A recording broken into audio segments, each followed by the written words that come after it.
Hello everyone, and welcome back to the Fluctus Channel. Forward arming and refueling points, FARPs, exist to solve an extremely important problem in expeditionary warfare.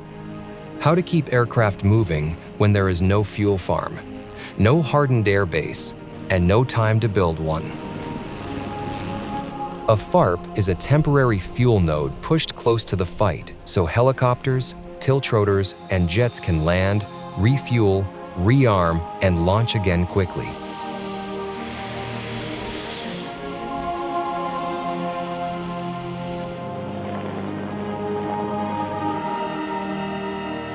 For the Marines, that idea fits perfectly with an expeditionary force built to move fast, disperse, and operate from rough ground in places where infrastructure may be weak or non-existent.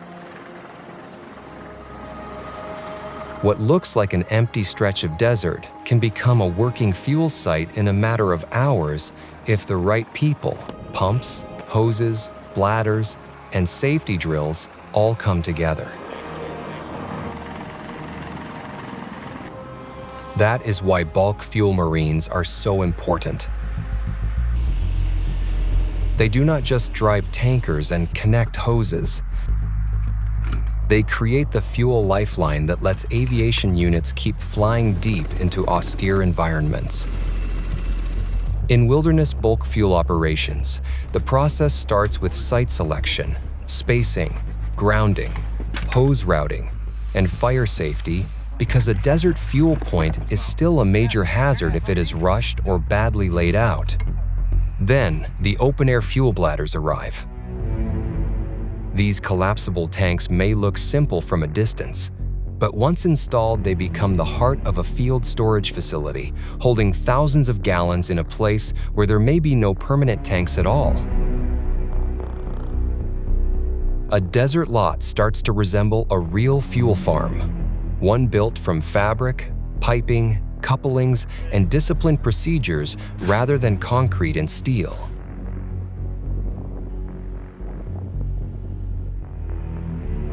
From there, the system spreads outward through fuel line drills. Marines uncoil hoses, connect segments, check seals, prime the system, monitor pressure, and practice moving fuel over distance without contamination or leaks.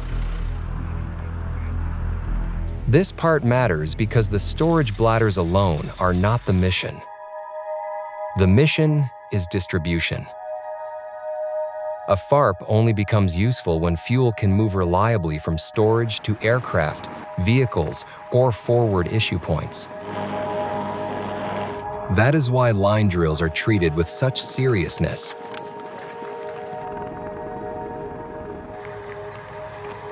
Every fitting, valve, and sample point becomes part of a chain that must keep working in heat, dust, darkness, and high operational tempo.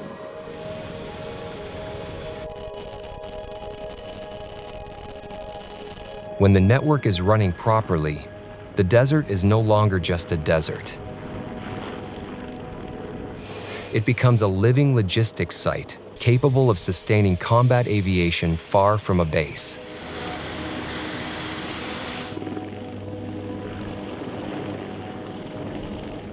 The buildup can even begin before the aircraft carrying the fuel system has fully disappeared from view. Preparations for a FARP often involve flying in fuel bladders and support gear, so the site can be established quickly where it is needed most. That is one reason these operations feel so impressive. The Marines are not merely delivering fuel. They are delivering the means to create fuel infrastructure in the middle of nowhere. And because the bladders are flexible systems, they also wear out, rupture, or need replacement over time. Bladder replacement may look like simple maintenance, but it is actually critical to the whole mission because one damaged bladder can reduce storage, threaten safety, or interrupt operations. Replace it correctly, and the desert fuel farm returns to full strength. Handle it badly, and the entire FARP risks slowing down at the moment aircraft need it most. In the end, that is what makes these field fuel systems fascinating.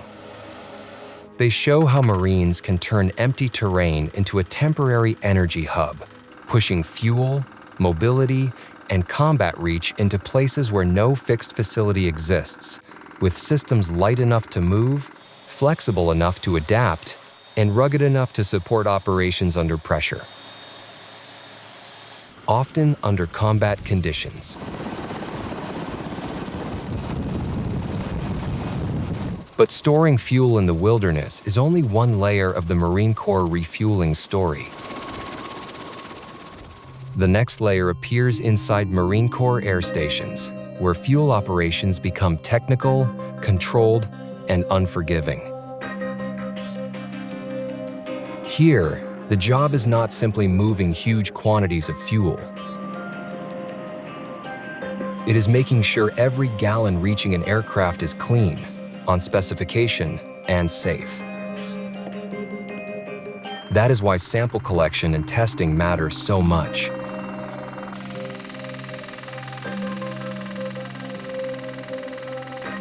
At MCAS Iwakuni, Marines and technicians gather fuel samples from systems like the hot pits and run checks for contamination, sediment, water, and other problems before the fuel is trusted for aircraft use. That kind of quality control may look routine, but it is one of the quiet safeguards behind every successful launch. Once the fuel is verified, speed becomes the next priority. Hot pit refueling is designed to keep aircraft on the ground for the shortest possible time, while engines remain running and crews work under tightly controlled procedures. Instead of shutting down, cooling off, and going through a longer servicing cycle, the aircraft lands, receives fuel quickly, and returns to the mission. That is why hot pits are such a powerful expression of expeditionary aviation. They compress time. They turn fuel crews into part of the sortie generation process itself. Every hose connection, grounding step, marshaller signal, and safety watch is there to let aircraft spend less time parked and more time flying.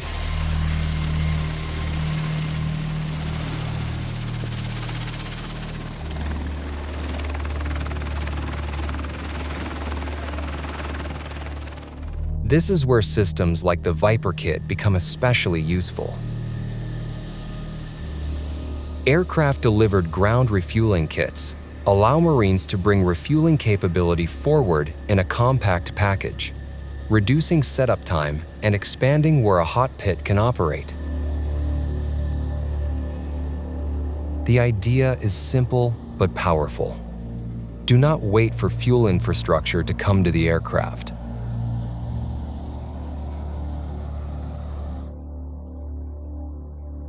Let the aircraft help deliver the infrastructure.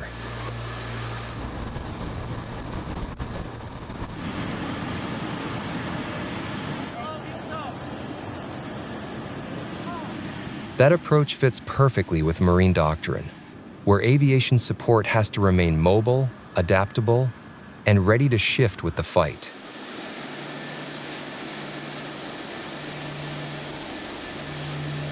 The same logic appears in expeditionary FARP operations with aircraft like the AV-8B Harrier and the F-35B. Both aircraft are built around flexibility, and both benefit enormously from a fuel system that can follow them into austere locations and turn rough ground into a functioning turnaround point.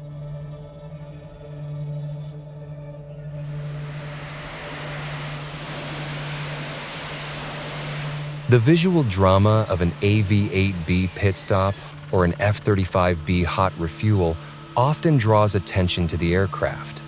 But the deeper story is really about the people on the ground.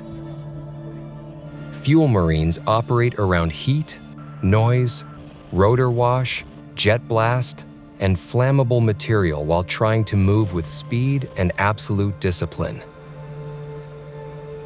A rushed mistake can contaminate fuel, damage equipment, or create a catastrophic fire hazard. That is why fuel operations inside marine air stations matter so much to the bigger desert story.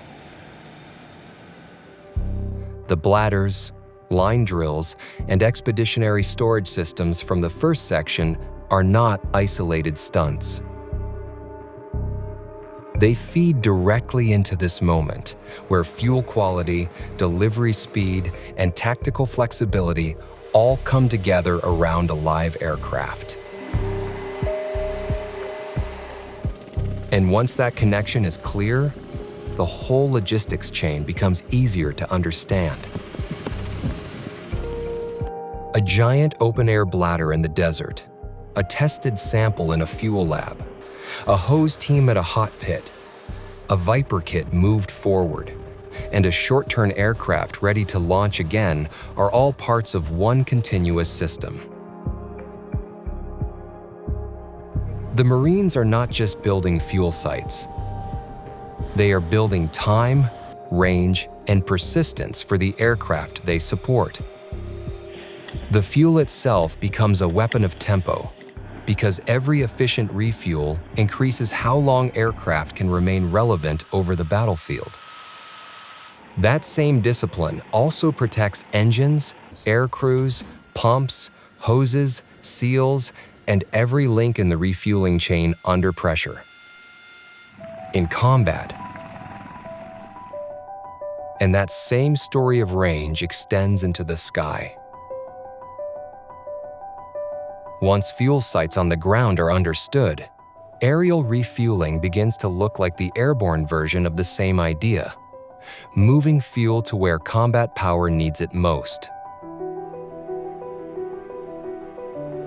For years, the largest tanker in regular U.S. Air Force service was the KC-10 Extender, a wide-body aircraft derived from the DC-10 and built to combine tanker and cargo capability in one large platform.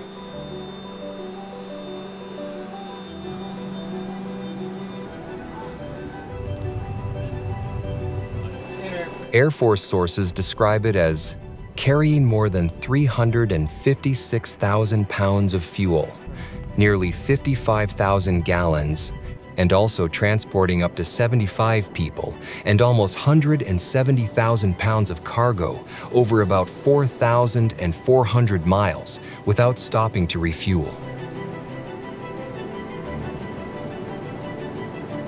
Those figures explain why the KC-10 always looked so imposing.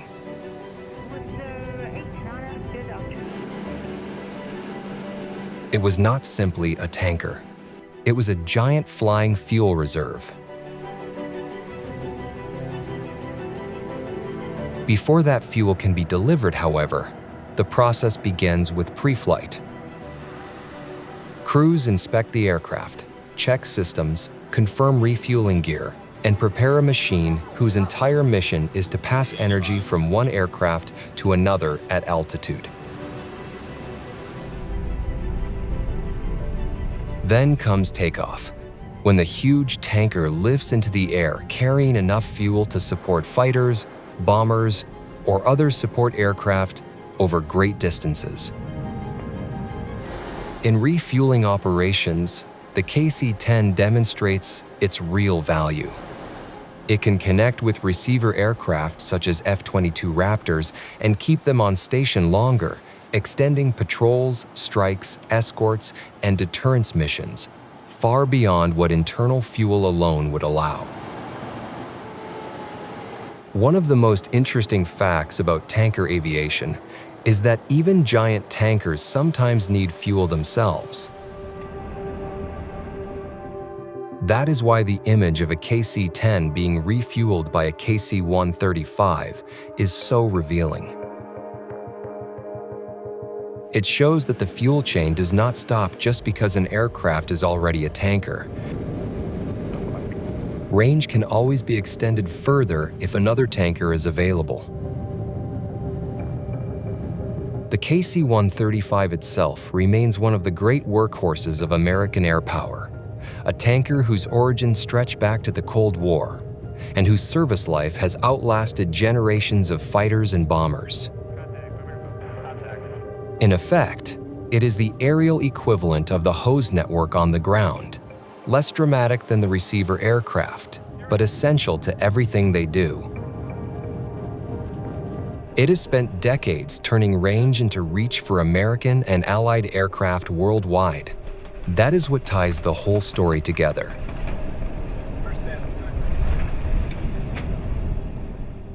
In the desert, Marines build giant temporary fuel farms out of bladders, hoses, pumps, and discipline. At air stations and FARPs, they test it, protect it, and rush it into waiting aircraft. And high above the earth, tankers like the KC-10 and KC-135 continue the same mission in another form, moving fuel across vast distances so combat aircraft can keep going. The storage site in the sand, the hot pit beside the runway, and the tanker over the clouds are all parts of one uninterrupted chain. In modern warfare, fuel is not background support. It is the invisible bridge that keeps the entire machine moving. It turns distance into access, and access into combat endurance when every minute counts.